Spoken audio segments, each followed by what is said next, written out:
Ask anyone why the United States has a massive military presence in the Middle East, and you'll get the exact same three-word answer: blood for oil.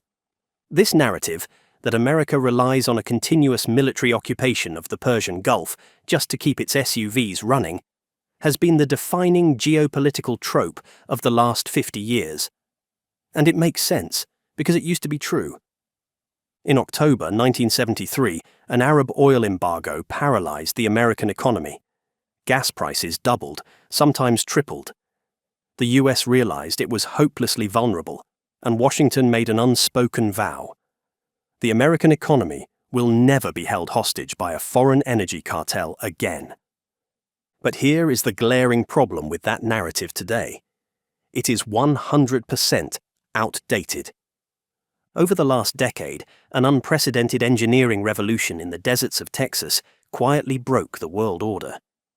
It decoupled the United States from the Middle East, transforming America into the undisputed heavyweight petro state of the world.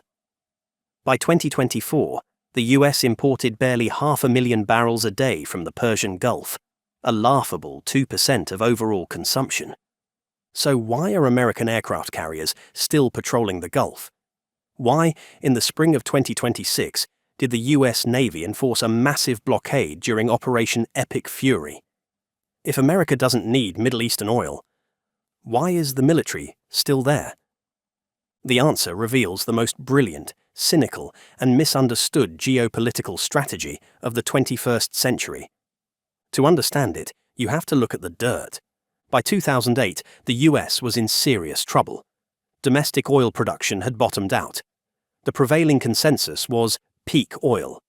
The terrifying idea that we had sucked up all the easy crude, and from here on out, we were entirely at the mercy of Saudi Arabia and Russia. But there was a catch.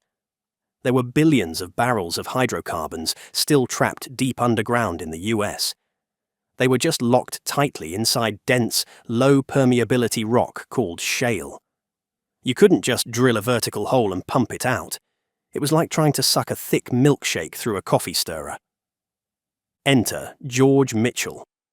In 1997, his company perfected a technique that changed human history: slickwater hydraulic fracturing, fracking.